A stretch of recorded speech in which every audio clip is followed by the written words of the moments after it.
नमस्कार विद्यार्थी मंडळी, मराठी जी के या चॅनलवर आपले स्वागत आहे. मित्रांनो, या व्हिडिओमध्ये आपण पोलीस भरती 2024साठी अतिशय महत्त्वाचे जे काही प्रश्न आहेत ते पाहणार आहोत. यामध्ये आपण जी के आणि करंट अफेअर्सचा समावेश केलेला आहे. मित्रांनो, पोलीस भरतीमध्ये जे काही प्रश्न वारंवार विचारले जातात ते सर्व प्रश्न आपण या ठिकाणी कव्हर करणार आहोत. व्हिडिओ शेवटपर्यंत बघायचा आहे जेणेकरून तुम्हाला हे प्रश्न पाठ होऊन जातील. तर बघा मित्रांनो, प्रश्न पहिला आहे बघा, गुरु गोविंद सिंग यांची समाधी कोणत्या ठिकाणी आहे? गुरु गोविंद सिंग यांची समाधी कोणत्या ठिकाणी आहे? महत्त्वाचा प्रश्न आहे मित्रांनो.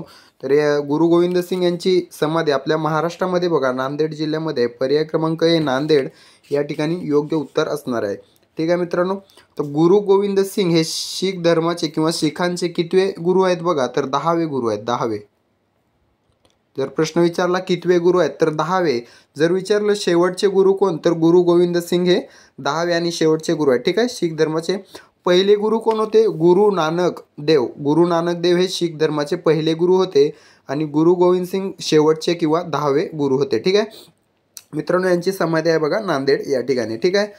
तर मित्रांनो बघा, अमृतसर या ठिकाणी काय आहे तर बघा सुवर्ण मंदिर जे काय आहे ते अमृतसर या ठिकाणी. बऱ्याच वेळेला प्रश्न विचारण्यात आलेला आहे पोलीस भरतीमध्ये, सुवर्ण मंदिर खालीलपैकी कोणत्या ठिकाणी आहे?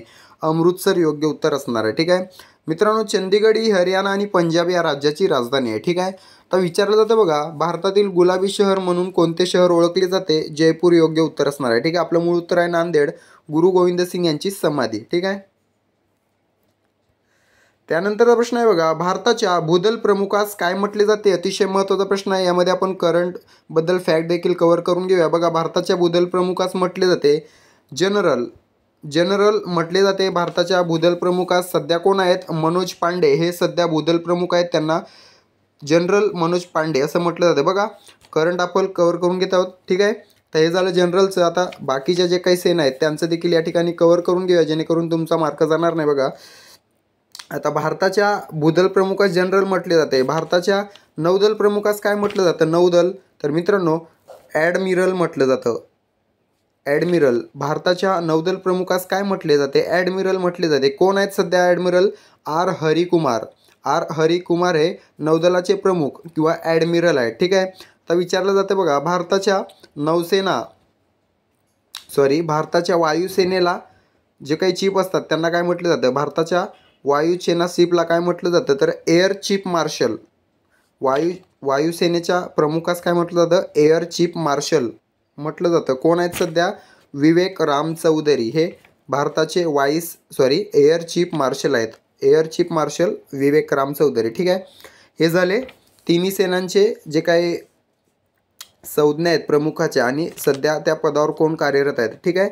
आता मित्रांनो, या तिन्ही सेनांचा जो काही प्रमुख असतो, प्रमुखांचा प्रमुख, तो कोण असतो? Chief of defence staff. याला CDS असं म्हटलं जातं.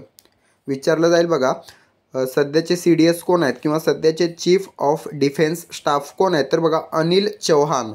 अनिल चौहान हे सध्या भारताचे CDS आहेत. ठीक आहे मित्रांनो. पहिले विचारले तर बिपिन रावत हे पहिले CDS आहेत भारताचे. बिपिन रावत. ठीक आहे. नाव लक्षात ठेवा. पहिले CDS बिपिन रावत. आपलं मूळ उत्तर काय? भारताच्या भूदल प्रमुखास जनरल असे म्हटले जाते. तर त्यानंतर प्रश्न बघा, भरतपूर हे राष्ट्रीय उद्यान कोणत्या राज्यामध्ये? मोस्ट रिपीटेड प्रश्न आहे. भरतपूर हे पक्ष्यांसाठी प्रसिद्ध असलेले राष्ट्रीय उद्यान आहे. कोणत्या राज्यामध्ये आहे बघा? राजस्थान या राज्यामध्ये भरतपूर या ठिकाणी आहे. राजस्थान. ठीक आहे. तर मित्रांनो, या ठिकाणी काही महत्त्वाचे राष्ट्रीय उद्यान आहेत बघा. मध्य प्रदेशमधील 2 लक्षात ठेवायचे बघा आपल्याला. कोणते? तर बघा, शिवपुरी व कान्हा हे राष्ट्रीय उद्यान मध्य प्रदेशमधील आहेत. मोस्ट रिपीटेड राष्ट्रीय उद्यान आहेत MP मधील किंवा मध्य प्रदेशमधील. कोणते? शिवपुरी व कान्हा. कर्नाटकमधील लक्षात ठेवायचे आहेत बघा आपल्याला. या ठिकाणी बंदीपूर, बनरघट्टा, नागरहोल. 3 लक्षात ठेवा. बंदीपूर, बनरघट्टा आणि नागरहोल हे 3 राष्ट्रीय उद्यान कर्नाटकमधील आहे जे वारंवार रिपीट होत असतात. त्यानंतर बघा, आसाममधील काझीरंगा हे मोस्ट रिपीटेड आणि अतिशय महत्त्वाचे आहे. काझीरंगा एक शिंगी गेंड्यासाठी प्रसिद्ध आहे आसाममधील. ठीक आहे. कोणतं? काझीरंगा. ठीक आहे. तर हे जे काही महत्त्वाचे राष्ट्रीय उद्यान आहेत ते या ठिकाणी आपण कव्हर करून घेतलेले आहेत. याच्यावर बऱ्याच वेळेला प्रश्न विचारला जातो. आपलं मूळ उत्तर काय? भरतपूर हे राष्ट्रीय उद्यान राजस्थानमध्ये आहे. त्यानंतर प्रश्न बघा, चले जाव ही चळवळ कोणत्या वर्षी सुरू झाली होती? मोस्ट रिपीटेड प्रश्न आहे. यामध्ये आपण इतर ज्या काही चळवळ आहे ते आपण कव्हर करून घेऊ बघा. चले जाव ही चळवळ जी आहे ती 1942ची चळवळ आहे. 1942ला सुरू झाली होती. 1942 लक्षात ठेवायचं आहे, चले जाव ही चळवळ. ठीक आहे. तर मित्रांनो एक विचारली जाते बघा, असहकार चळवळ जी काय असहकार चळवळ आहे ती कधी झाली होती विचारली जाते. 1920ला झाली होती असहकार चळवळ. त्यानंतर विचारलं तर सविनय कायदेभंग चळवळ कधी झाली होती. 1930ला झाली होती सविनय कायदेभंग चळवळ. ठीक आहे मित्रांनो, महात्मा गांधीजी साऊथ आफ्रिकेवरून भारतात कधी परतले. 1915ला परतले. ठीक आहे, मोस्ट रिपीटेड प्रश्न आहे. तर 1915ला परतले. त्यानंतर पहिला सत्याग्रह कोणता केला. चंपारण्य सत्याग्रह कधी केला. 1917ला केला. 1917ला केला पहिला सत्याग्रह. ठीक आहे, आपलं मूळ उत्तर काय, चले जाव ही चळवळ 1942. तर त्यानंतरचा प्रश्न आहे बघा, बंदुकीतून गोळी झाडल्यानंतर बंदूक मागील बाजूस ढकलली जाते, यास डॅश डॅश कारणीभूत ठरते. काय तर बघा, प्रतिक्रिया बल. पर्याय क्रमांक बी प्रतिक्रिया बल या ठिकाणी योग्य उत्तर असणार आहे. ठीक आहे. त्यानंतर प्रश्न आहे बघा, भारताचे केंद्रीय मुख्य माहिती आयुक्त म्हणून कोणाचा नामोल्लेख कराल. अतिशय महत्त्वाचा प्रश्न आहे बघा. केंद्रीय मुख्य माहिती आयुक्त भारताचे कोण आहेत सध्या, तर बघा हरिलाल समरिया. हरिलाल समरिया हे भारताचे सध्याचे केंद्रीय मुख्य माहिती आयुक्त आहेत. ठीक आहे मित्रांनो, यासोबत आपण जे काही महत्त्वाचे पद आहेत भारताचे ते कव्हर करून घेऊया बघा, जेणेकरून तुमचा मार्क जाणार नाही बघा.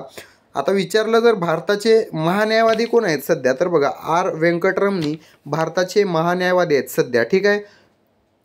त्यानंतर विचारलं बघा, भारताचे राष्ट्रीय सुरक्षा सल्लागार कोण आहेत, तर बघा अजित डोवाल योग्य उत्तर असणार आहे. अजित डोवाल हे भारताचे सुरक्षा सल्लागार आहेत, राष्ट्रीय सुरक्षा सल्लागार. त्यानंतर विचारलं जातं बघा, भारताचे महालेखापाल सध्या कोण आहेत, तर बघा S S Dubey. S S Dubey हे भारताचे सध्याचे महालेखापाल आहेत. ठीक आहे, अतिशय महत्त्वाचे या ठिकाणी आपण प्रश्न कव्हर करत आहोत मित्रांनो. व्हिडिओ शेवटपर्यंत बघा. आपलं मूळ उत्तर काय, हरिलाल समरिया भारताचे सध्याचे मुख्य माहिती आयुक्त. ठीक आहे. त्यानंतर प्रश्न आहे बघा, रिंगाण या कादंबरीचे लेखक कोण आहेत. रिंगाण महत्त्वाची कादंबरी आहे बघा. या कादंबरीला 2023 या वर्षीचा साहित्य अकादमी पुरस्कार मिळालेला आहे मराठी भाषेसाठी, म्हणून रिंगाण ही कादंबरी महत्त्वाची आहे. लेखक कोण आहेत, कृष्णात खोत. कृष्णात खोत यांची कादंबरी आहे रिंगाण. ठीक आहे, 2023चा मराठी साहित्य अकादमी पुरस्कार मिळालेला आहे. त्यानंतर प्रश्न आहे, भारताची राज्यघटना खालीलपैकी कोणत्या दिवशी अंमलात आली.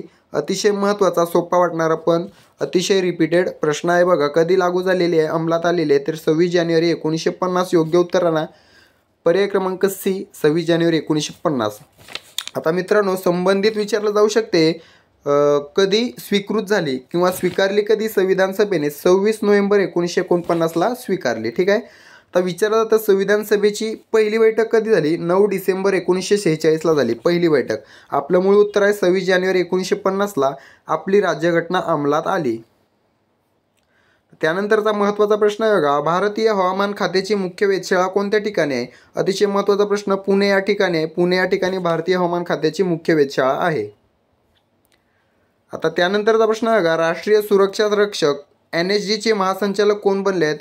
आताच बघा 2-3 दिवसापूर्वी त्यांची नियुक्ती झालेली आहे, म्हणून हा प्रश्न महत्त्वाचा आहे. राष्ट्रीय सुरक्षा रक्षक यालाच नॅशनल सिक्युरिटी गार्ड असं म्हटले जाते. याचे महासंचालक कोण बनले आहेत, तर बघा पर्याय क्रमांक ए दलजीत सिंग चौधरी हे बनलेले आहेत. दलजीत सिंग चौधरी. आता संबंधित काय विचारलं जाऊ शकते, SPG काय special protection guard Alok Sharma हे महासंचालक आहे. ठीक आहे, SPGचे विचारले तर आलोक शर्मा हे आपलं योग्य उत्तर द्यायचं आहे. ठीक आहे. आता मित्रांनो नितीन करीर कोण आहेत, तर बघा आपल्या महाराष्ट्राचे मुख्य सचिव आहेत नितीन करीर. नाव लक्षात ठेवा, महाराष्ट्राचे मुख्य सचिव कोण आहेत, नितीन करीर. अनिश दयाल सिंग कोण आहेत, तर बघा CRPF central reserve police force याचे जे काही महासंचालक आहेत ते कोण आहेत बघा, अनिश दयाल सिंग. ठीक आहे. आता मित्रांनो राहिलेले बघा 2 आहेत बघा, नीना सिंग. CISFचे जर महासंचालक विचारले तर नीना सिंग, आणि जर ITBPचे महासंचालक विचारले तर राहुल रसगोत्रा. ही सगळी नावं लक्षात ठेवायची आहेत, याच्यावर प्रश्न विचारले जातात. आता आपलं मूळ उत्तर काय, राष्ट्रीय सुरक्षा रक्षक महासंचालक कोण, तर दलजीत सिंग चौधरी. तर त्यानंतर प्रश्न आहे बघा, ब्रिटनच्या राजाने कोणास मानद नाईटहुडने सन्मानित केले आहे. अतिशय महत्त्वाचा प्रश्न आहे बघा, ब्रिटनच्या राजाने कोणास मानद नाईटहूडने सन्मानित केले आहे? तर बघा सुनील भारती मित्तल यांना केलेले आहे. मित्रांनो कोण आहे राजा? तर चार्ल्स तिसरा हा ब्रिटनचा राजा, याने सुनील भारती मित्तल यांना मानद नाईटहूड, लक्षात ठेवा, नाईटहूडने सन्मानित केलेले आहे. मित्रांनो शशी थरूर यांना नुकतंच बघा फ्रान्स या देशाचा सर्वोच्च नागरी पुरस्कार जाहीर झालेला आहे.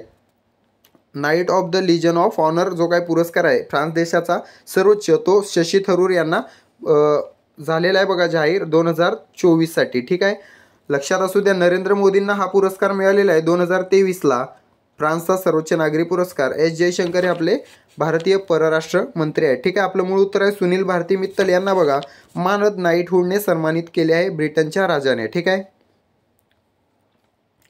त्यानंतर प्रश्न आहे बघा एकलहरे औष्णिक विद्युत प्रकल्प कोणत्या जिल्ह्यामध्ये आहे? अतिशय महत्त्वाचा आणि अतिशय रिपीटेड प्रश्न आहे. नाशिकमध्ये आहे बघा एकलहरे औष्णिक विद्युत प्रकल्प. ठीक आहे, त्यानंतर बघा आंतरराष्ट्रीय बिग कॅट अलायन्सची किंवा IBCAची स्थापना कोणत्या देशात करण्यात येत आहे? तर मित्रांनो आपल्या भारतामध्ये याची स्थापना करण्यात येत आहे, IBCA. ठीक आहे मित्रांनो, या अंतर्गत बघा वाघ, सिंह, बिबट्या, जे काही जॅग्वार, हे जे काही मांजर जातीचे प्राणी आहेत बघा, त्यांचं संवर्धन करण्यासाठी जे काही देश एकजूट होणार आहेत त्याची जी काही ही स्थापना आहे ती आपल्या भारतामध्ये करण्यात येत आहे. त्याचं मुख्यालय देखील आपल्या भारतामध्ये राहणार आहे. ठीक आहे, लक्षात ठेवायचं आहे. त्यानंतर प्रश्न आहे बघा राष्ट्रीय व्याघ्र संवर्धन प्राधिकरण व भारतीय वन्यजीव संस्थेनुसार भारतातील बिबट्यांची संख्या सध्या किती आहे? तर मित्रांनो नुकतंच दिलेल्या बघा माहितीनुसार भूपेंद्र यादव यांनी ही माहिती सादर केली आहे. तर बघा त्यानुसार पर्याय क्रमांक 13,874 एवढी बिबट्यांची संख्या आपल्या भारतामध्ये आहे सध्याच्या घडीला. ठीक आहे, लक्षात ठेवा 13,874. त्यानंतर महत्त्वाचा प्रश्न बघा शतपत्रे लिहिणारे समाजसुधारक खालीलपैकी कोण आहेत? अतिशय महत्त्वाचा प्रश्न आहे बघा, परीक्षेमध्ये वारंवार रिपीट झालेला प्रश्न आहे. शतपत्रे लिहिणारे समाजसुधारक कोण आहेत? तर बघा लोकहितवादी, पर्याय क्रमांक C लोकहितवादी. यांचं पूर्ण नाव काय बघा गोपाळ हरी देशमुख. याच्यावर देखील सेपरेट प्रश्न विचारला जातो. लोकहितवादी यांचे पूर्ण नाव काय? गोपाळ हरी देशमुख किंवा गोपाळ हरी देशमुख यांचे टोपण नाव काय? लोकहितवादी. ठीक आहे, लोकमान्य टिळकांना असंतोषाचे जनक म्हटले जाते. महात्मा फुले यांना महाराष्ट्राचे मार्टिन ल्युथर म्हटले जाते. 2023च्या पोलीस भरतीमध्ये विचारण्यात आलेला प्रश्न आहे महात्मा फुले महाराष्ट्राचे मार्टिन ल्युथर. ठीक आहे, आपलं मूळ उत्तर आहे लोकहितवादी, शतपत्रे लिहिणारे समाजसुधारक. त्यानंतर प्रश्न आहे बघा स्वामी विवेकानंदांचे गुरु म्हणून कोणास ओळखले जाते? कोणास ओळखले जाते मित्रांनो? तर बघा रामकृष्ण परमहंस यांना स्वामी विवेकानंदांचे गुरु म्हणून ओळखले जाते. अतिशय महत्त्वाचा प्रश्न आहे मित्रांनो. स्वामी विवेकानंदांनी बघा रामकृष्ण मिशनची स्थापना केली. ठीक आहे, रामकृष्ण मिशनची स्थापना केली. कधी केली कमेंट करून सांगा रामकृष्ण मिशनची स्थापना. आता ती स्थापना बघा स्वामी विवेकानंदांनी रामकृष्ण परमहंस यांच्या स्मृतीप्रित्यर्थ केली होती. ठीक आहे, ह्याच्यावर देखील प्रश्न विचारला जातो. आता 12 जानेवारी हा जो काही स्वामी विवेकानंदांचा जन्मदिन आहे याच्यावर प्रश्न विचारण्यात आलेला. हा राष्ट्रीय युवक दिन म्हणून भारतात साजरा केला जातो. ठीक आहे, 12 जानेवारी. तर मित्रांनो एक प्रश्न विचारला जातो बघा आर्य समाजाची स्थापना कोणी केली? स्वामी दयानंद सरस्वती. कधी केली? 1875ला केली. प्रत्येक भरतीमध्ये याच्यावर प्रश्न विचारण्यात आलेला आहे.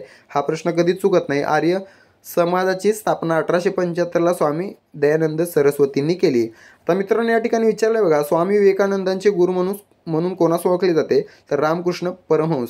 सेम प्रश्न विचारला जातो महात्मा गांधींचे राजकीय गुरु कोण? गोपाळ कृष्ण गोखले हे महात्मा गांधींचे राजकीय गुरु आहेत. ठीक आहे मित्रांनो, या व्हिडिओमध्ये आपण बघा 40 ते 50 प्रश्न तुमचे कव्हर करून घेतलेले आहेत. बघा हे जे प्रश्न आहेत ते मोस्ट रिपीटेड आणि मोस्ट IMP प्रश्न आहेत. ठीक आहे, व्हिडिओ आवडला असेल व्हिडिओला लाईक करा, चॅनलला सबस्क्राईब करा, व्हिडिओला जास्तीत जास्त शेअर करा. दररोज तुम्हाला व्हिडिओ पाहायला भेटतील. चॅनलला सबस्क्राईब करून ठेवा. भेटूया पुढील व्हिडिओमध्ये. तोपर्यंत काळजी घ्या आणि अभ्यास चालू राहू द्या. धन्यवाद.